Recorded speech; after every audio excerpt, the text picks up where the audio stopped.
외국인 투자자가요, 최근에 2주간에 코스피에서요, 네. 5조 원을 넘게 순매수했는데 그건 그 이전 2주하고 비교해보면 14배가 맞습니다. 늘어난 거거든요. 네, 자본시장 연구원에서 그 PBR 기준으로 한국이 왜 다른 국가에 비해서 밸류에이션이 낮냐 원을 좀 분석을 한 보고서를 제가 한번 본 적이 있는데 가장 큰 원인은 이제 주주 환원책에 대한 부분이었고 그 다음이 이제 낮은 ROE였습니다. 이 두 요소가 한 70%를 차지를 하더라고요. 그래서 이 요소에 대해서 정책적인 측면에서 좀 개선시켜 줄 수 있는 어쨌든 간에 요인으로 이제 작용을 해주게 된다라고 하면은 우리나라도 사실 일본 증시만큼 오를 수 있는 여력은 충분하다. 현대차증권 리서치센터 이재선 연구위원 모시고 이야기도 자세하게 나눠봅니다. 안녕하십니까? 네, 안녕하세요. 잘 쉬고 오셨어요? 네, 네, 새해 복 많이 받으시고요. 새해 복 많이 받으세요. 우리 새해 복 많이 받으세요라는 인사를 그러고 보면 거의 한 2번 하는 것 같아요. 진짜 네. 연초 1월 1일쯤 네. 한 번 하고 네. 또 설에 또 한 번 하고 네. 어쨌든 좋죠 뭐. 맞죠. 이런 좋은 인사는 복 정말 많이 받으시고, 자, 오늘 얘기는 일단은 우리가 꽤 길게 쉬고 돌아왔으니까 그동안의 시장, 네. 연휴 동안에 업데이트된 이야기 좀 정리해보고 좀 이어가 보도록 하죠. 미국은 잘 갑니다. 네, 그렇습니다. 금리 민감도가 점차 지금 낮아지고 있고요. 네. 지난주 S&P 500 지수 사상 최초로 5,000포인트를 돌파를 했습니다. 현재 시점에서 상승 요인과 추가적으로 상승 동력이 어떤 게 있을지 좀 점검할 필요가 있어서 간단하게 한번 정리를 좀 해보겠고요. 네. 가장 이제 거시적인 관점에서 큰 요인은 디스인플레이션이라는 기조에 큰 변화가 없다라는 점이 좀 시장이 안도감을 이제 좀 나타내는 그런 부분인 것 같아요. 이 설명해주는 대표적인 지표가 뭐 아시다시피 CPI인데 지난주에 그 노동통계국이 발표한 CPI 계절 조정 업데이트가 사실 그렇게까지 저희가 늘상 봐왔던 CPI 수치와 크게 변동이 없었습니다. 계절 조정치를 다시금 발표를 했는데 헤드라인과 근원 CPI 추정치는 변동이 거의 미미한 수준이었고요. 이 수준을 감안을 해서더라도 저희가 근원 CPI의 3개월 연율 환산 수치가 3.2% 내외 수준까지 하락을 하게 되면서 계속해서 우하향하는 기조를 그릴 가능성이 높다라는 점을 조금 반영을 해줬고요. 또 임대료라든지 가중치가 저희가 높은 비중 항목들을 조정해서 계산해도 PCE 물가도 마찬가지로 이 6개월 연율 수치가 1.8%까지 하락을 할 가능성이 높고 그런 흐름으로 좀 확인이 되고 있는 상황입니다. 아무래도 이 두 지표가 연준이 예의주시하는 지표다 보니까 사실 중앙은행의 목표치인 2%까지는 아직까지는 조금 남아 있지만요. 어쨌든 간에 그 기조 자체에 변함이 없다는 거에 대해서 시장이 긍정적으로 평가를 하고 있다라고 보시면 될 것 같고요. 따라서 이제 6월부터 정책금리 올해 중으로 적어도 한 3-4차례 인하 가능성을 시장은 여전히 프라이싱을 하고 있다라고 보시면 될 것 같습니다.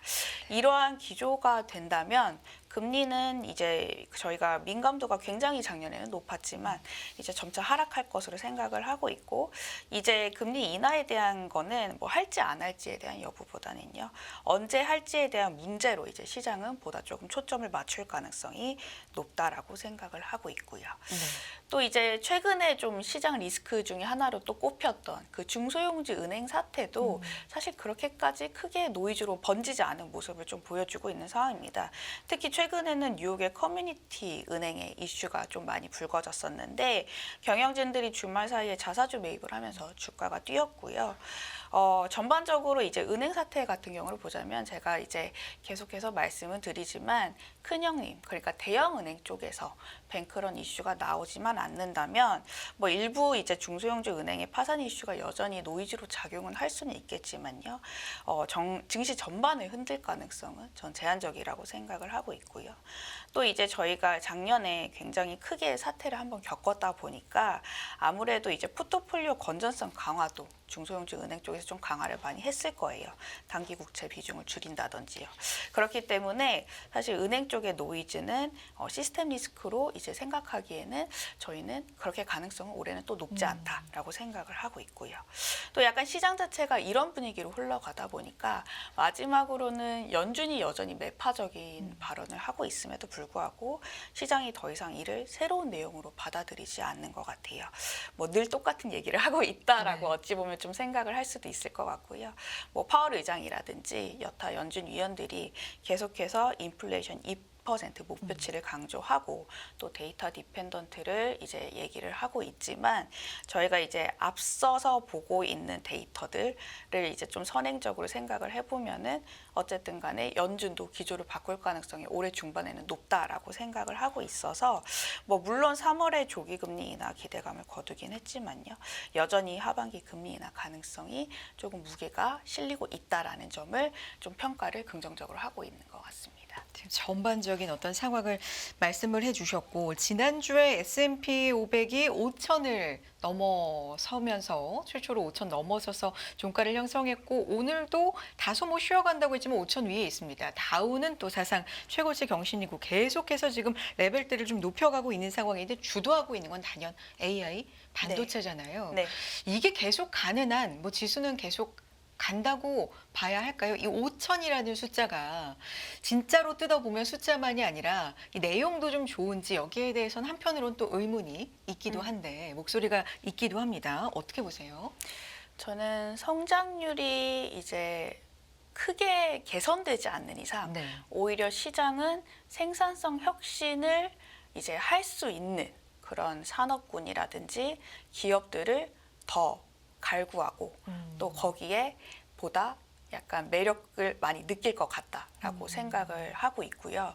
상반기 중으로 미국도 연착륙 가능성이 높기는 하지만 사실 작년만치 성장률이 안 나올 가능성이 높고 중국도 최근에 뭐 금리 인하를 단행을 하긴 했지만요. 저희가 작년에 또 여러 번 되었다 보니까 지표가 확인되지 않는 이상은 사실 시장이 의구심을 이렇게 갑자기 또 걷어들이면서 뭐 중국 증시에 대해서 또 온전히 기대감을 쏟기에는 조금 힘든 상황이다라고 생각을 하고 있어요.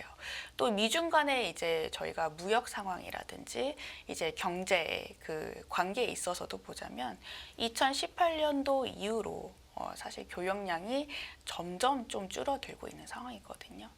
그 가운데서 저희가 성장률의 개선 포인트를 찾기에는 사실상 조금 장기적으로 보더라도 쉽지는 않아요. 근데 이거를 개선시킬 수 있는 거는 결국에는 이제 잠재적인 생산성을 좀 혁신을 이끌 수 있을 만한 동력이고요.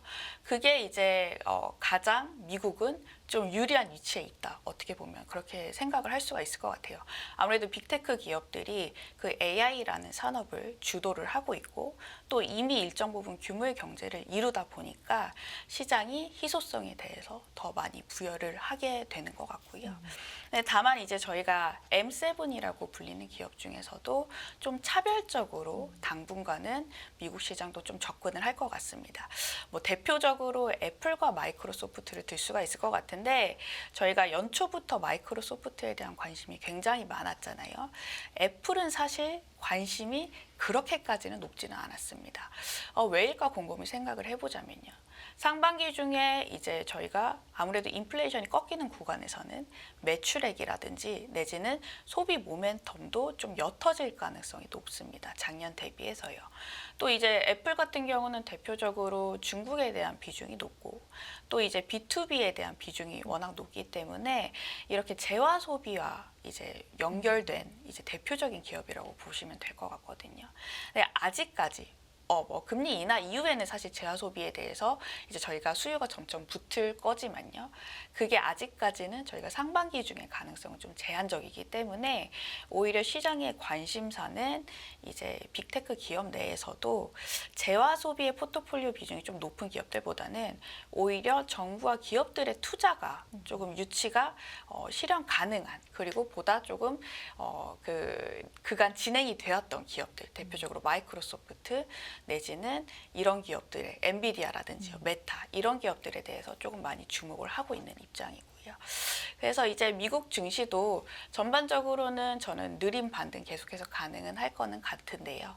이 빅테크 기업들 중에서도 조금 상반기 중에서는 그 기업들이 보유하고 있는 매출에 대한 비중이라든지 내지는 이제 다양한 그 투자 군에 있어서의 관점에서 보자면 좀 이분법적으로 좀 차별성 있게 좀 접근할 필요가 있겠다라고 생각을 하고 있습니다. 항상 이제 너무 올라가는 뭐 지수도 그렇고 기업도 그렇지만 올라가는 거 보면서 저거를 지금이라도 올라타면 너무 늦은 걸까라는 생각을 네. 하게 되는데 계속 그런 생각을 하고 있는 것 같아요. 네. 미국 주식 그리고 그 안에서도 좀 네. AI 관련된 네. 반도체 관련된 것들을 좀 보면 네네, 어떻게 그렇죠. 보십니까?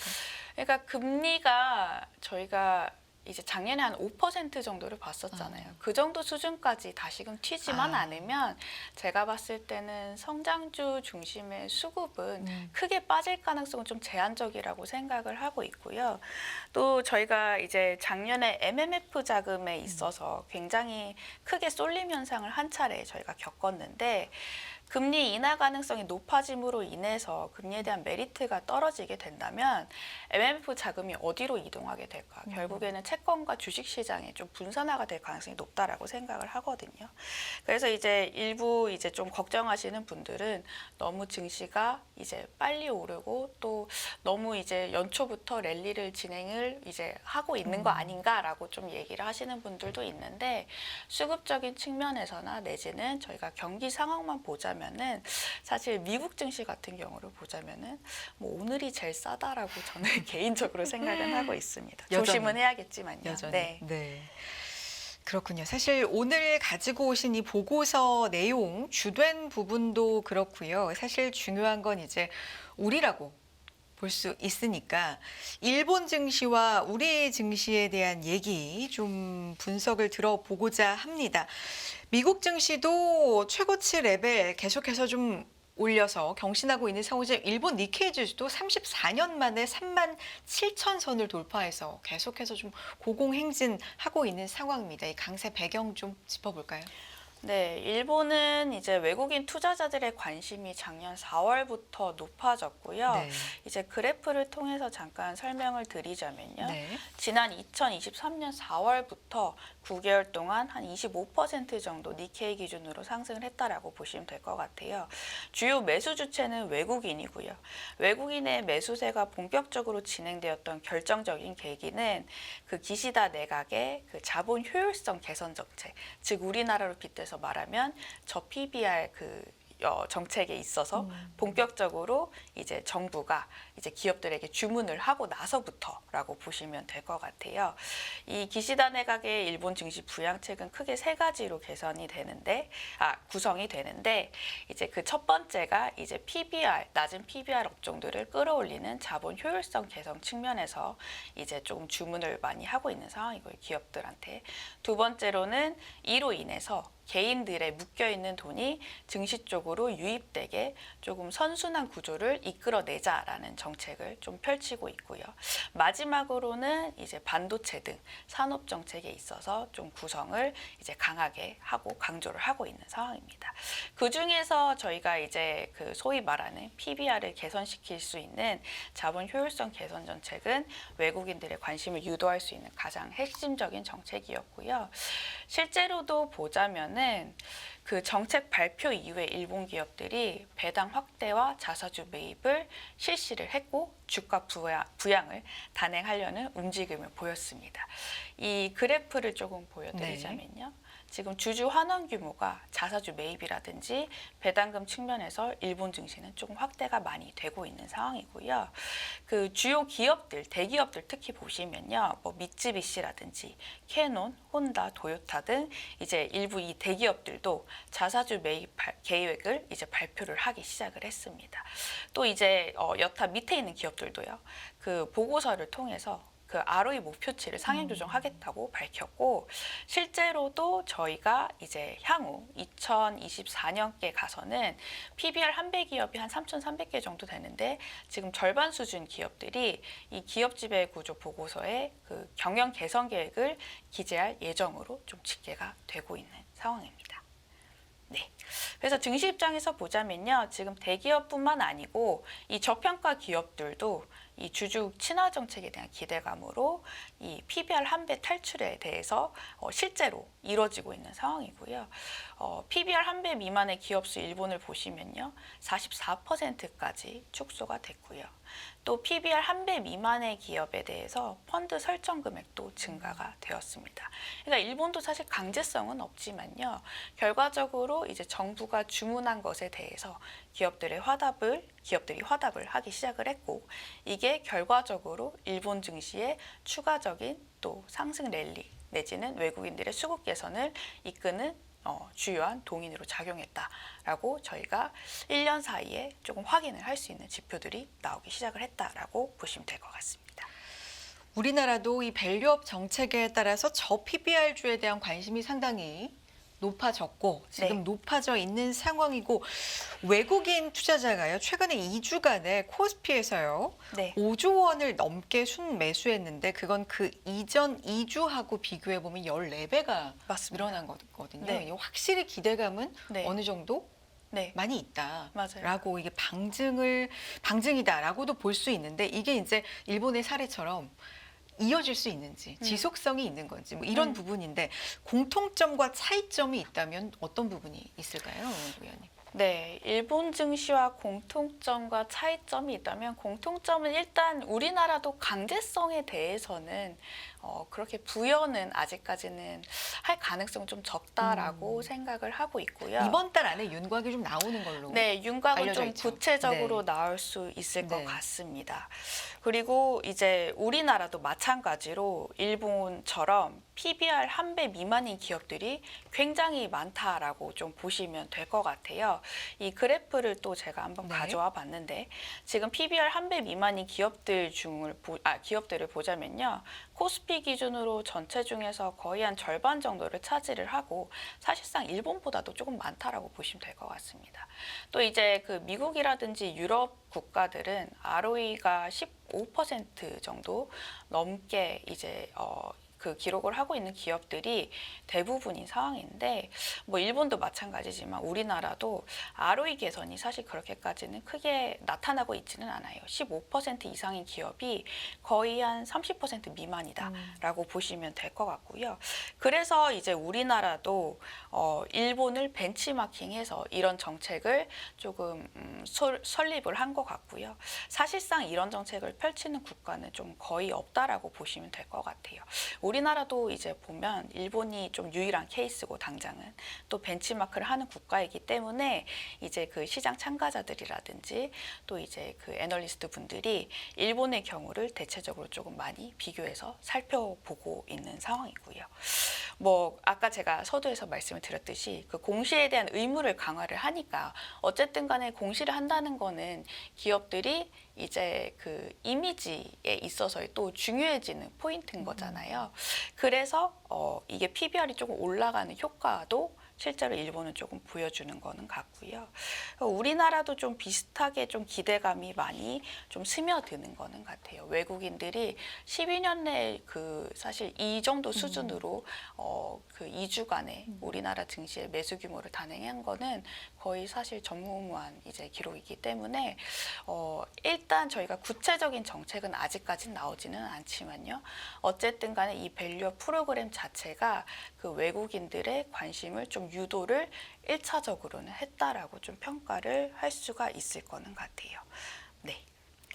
수급적으로는 외국인이 그 기간에 매수를 할 때 개인은 매도를 했고요. 순매도를 했고, 순매도 상위 종목은 외국인 순매수 종목과 거의 뭐 일치한다고 네. 볼 수가 있는데, 지금 우리 계속 얘기하는 게 PBR ROE잖아요. 네. 이 PBR이 어떻게 좀 봐야 되는지, 1배가 가지는 의미, 그리고 ROE 10%가 가진 의미에 대해서도 지금 보고서에서 짚어주고 계시는데, 이 부분을 네. 좀 살펴봐야 될 것 같아요. 이 외국인들이 우리나라에게 이렇게 많이 관심을 보여주는 이유 중에 하나는요, 이 정책이 우리나라의 가장 큰 문제를 좀 건드렸기 때문이다 생각을 하고 있고요. 늘 뭐 계속해서 만년적으로 얘기하는 코리아 디스카운트죠. 네. 그렇죠. 그러니까 외부적인 디스카운트 요인도 저희가 찾을 수는 있겠지만 사실 그거는 뭐 저희가 북한에 대한 이슈라든지 전쟁에 대한 이슈라서 네. 약간 역사적으로 보자면은 이제 예전에는 그게 조금 가중치가 있었지만요. 지금은 사실 디스카운트 요인으로 작용하기는 좀 힘들다라고 생각을 하고 있고요. 민감도가 좀 떨어져 낮아졌죠. 있죠. 네, 결정적인 요인은 이제 내부적인 디스카운트 요인인데 그게 이제 자본 비용, 배당 성향, 주주 환원책 등 저희가 다른 선진국이라든지 심지어 이웃나라 일본과 비교해도 좀 떨어지는 점이 오히려 외국인들의 좀 뭐라 그러죠? 그 매수세를 유입하는 데에 좀 제동을 거는 네. 요인 중에 하나였다라고 보시면 될 것 같고요. 실제로 이제 자본시장 연구원에서 그 PBR 기준으로 한국이 왜 다른 국가에 비해서 밸류에이션이 낮냐 원인을 좀 분석을 한 보고서를 제가 한번 그 본 적이 있는데 네네. 가장 큰 원인은 이제 주주 환원책에 대한 부분이었고 그 다음이 이제 낮은 ROE였습니다. 어쨌든간에 그 두 이제 요소는 연관성이 있다 보니까요. 이 두 요소가 한 70%를 차지를 하더라고요. 그래서 이 요소에 대해서 저희가 이제 그 정책적인 측면에서 좀 개선시켜 줄 수 있는 어쨌든 간에 요인으로 이제 작용을 해주게 된다라고 하면은 우리나라도 사실 일본 증시만큼 오를 수 있는 여력은 충분하다. 왜냐하면 저희가 국내 증시의 기업들이 뭐 유보금이 그렇게 뭐 적은 수준도 아니고요. 이 코로나19 이후 때 대기업들도 이제 불확실성에 워낙 노출되다 보니까 현금성 자산이라든지 이제 주주 환원책에 대해서 이제 이제 쓸 수 있는 능력들은 얼마든지 좀 보유를 하고 있다라고 생각을 하고 있습니다. 그래서 자본이 결국에 줄어들면 ROE 개선이 가능하니까요. 저희가 뭐 오버밸류까지는 아니더라도 페어밸류 정도, 그러니까 포워드 PBR 1배 정도까지는 가능하다라고 생각을 하고 있고요. 그래서 중장기적인 흐름에서 관점으로 보자면 저희는 이제 긴 관점에서 보자면 좀 이거는 길게 봐야 되는 정책이다라고 생각을 하고 있습니다.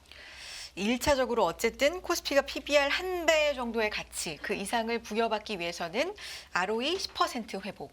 이게 이제 그렇죠. 연관 지어서 도모되는 것이 중요하다라는 네. 관점에서 지금 보고서에서도 근거를 제시를 해주고 계시고요. 좋습니다. 업종 전략으로 좀 네. 넘어가 볼까요? 어떻게 우리는 계획을 세워볼까요? 그렇다면. 네, 당장은 또 저희가 성장주로 이제 수급 매기가 이동할 수 있는 금리 하락폭이 지금 관찰될 가능성이 아직까지는 낮잖아요. 네. 그래서 이제 그 정부의 그 정책 기대감이 계속해서 지금 진행이 되고 있는 이 상황은 이 만년 저평가주들의 주가 흐름을 좀 상대적으로 이제 띄울 수 있는 좀 요소로 작용하지 않을까라고 생각을 하고 있고요. 이미 뭐 외국인들도 그렇지만 기관들도 저 PBR 기업들을 지금 소팅하는 어떻게 보자면 운용 전략들을 설립을 하고 지금 세우기 시작을 했다라고 보시면 될 것 같아요. 이 중장기적으로는 ROE 개선 가능성이 높은 업종들이 좀 재평가의 기회를 잡을 것으로 생각을 하고 있고 일본 증시도 마찬가지로 그렇게 이제 진행이 됐었거든요. 저희가 니케이 업종 중에서 일단 저 PBR 그리고 고 ROE 그러니까 PBR 개선을 가능할 수 있게끔 만드는 이익이 나는 업종들이 이제 선전을 했습니다. 대표적으로 유틸리티와 재량 소비재 금융 업종이었고요. 이 벤치마크를 아웃퍼폼을 계속해서 하는 흐름을 지금까지도 시연을 해주고 있고요. 반면에 이제 PBR과 ROE 모두 하락한 헬스케어 업종 같은 경우는 일본 내에서 가장 낮은 성과를 시연을 했습니다. 이 같은 흐름을 녹여서 우리나라도 좀 생각을 해보자면 PBR 가치 재평가 가능성이 높은 자동차와 금융을 1차적으로 주목을 해야 된다라고 생각을 하고 있고요. 특히 이제 자동차 같은 경우를 보자면 그간 이제 대표적으로 저평가된 실적 주도주기 때문에 저희가 최근에 이제 주가 흐름이 굉장히 두드러지게 약진을 했지만 아직까지도 충분히 더 올라갈 수 있는 룸이 있다. 이 정책 기대감이 지속되는 구간 내에서 생각을 하고 있습니다. 저희가 지난 2022년부터 자동차 ROE 10% 이상 꾸준히 찍었고 지금 추정치 같은 경우도 보자면은 10% 언더로 하회할 가능성이 좀 적다. 있다라고 이제 시장은 평가를 하고 있는 상황이고요. 그리고 또 대표적으로 현대차그룹 같은 경우를 보자면 이 몇 년간 주주 환원 정책을 강화 중인 상황이기 때문에 이 대표 업종에 대해서도 긍정적인 평가를 여전히 내릴 수 있는 업종이고요. 금융업종 같은 경우를 보자면 지금 PBR 0.4에서 0.6배 수준인데 이제 그 저희가 주주 환원 정책에 대해서 가시성이 나타나는 국면 내에선 저평가 개선이 가장 또 빠르게 일어날 수 있는 업종 중에 하나고요. 가장 또 이제 적극적인 참여를 보일 수 있다라고 생각을 하고 있어요.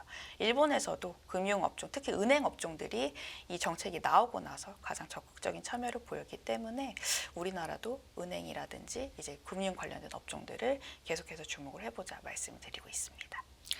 이 밸류 프로그램에 대해서 그런데 기대감이 네. 조금 지나치다라는 목소리도 네. 우려의 목소리, 약간은 조심하자, 경계의 목소리도 있는 건 사실인 것 같아요. 네. 이런 부분에 대해서는 위원님은 또 어떻게 보시는지 궁금한데요. 네, 물론 아직까지 구체적인 정책이 나오지는 않았기 때문에 네. 저희가 이제 정책이 발표가 되면은 이 기대감을 일정 부분 또 토해낼 수는 있을 것 같아요. 증시가 워낙 이제 기대감을 안고 빠르게 상승을 했다 보니까요. 근데 아까 제가 서두에서 말씀을 드렸다시피 그간 저희가 역사적으로 보자면 코스피에 대한 매력적인 부분은 사실 주주 친화적인 그 정책에 있어서는 그렇게 많이 찾아볼 수는 없었거든요. 근데 이 밸류 프로그램이 이제 정책이 시행이 됐다는 점은 향후 이제 기업들이 주주 환원 정책에 대해서 어떻게 보면 생각을 할 수 있는 결정적인 계기로 좀 작용을 해줄 수 있다. 이제 시작이 반이다라고 저는 생각을 하고 있습니다. 그렇기 때문에 이 코스피에 대한 저평가의 매력도 부각시킬 수 있는 이 정책의 어떻게 보면은 그 시작점이지 않을까라고 생각을 하고 있고요. 네. 세부 계획이 이달 중에 좀 발표가 되고 나오면 또 시장이 관련된 얘기 중심으로 또 움직이는 것도 있고 하겠죠. 관련돼서 또 모시고 분석 들어보겠습니다. 여기까지 함께 하겠습니다. 현대차증권 리서치센터 이재선 연구위원 함께했습니다. 고맙습니다. 감사합니다.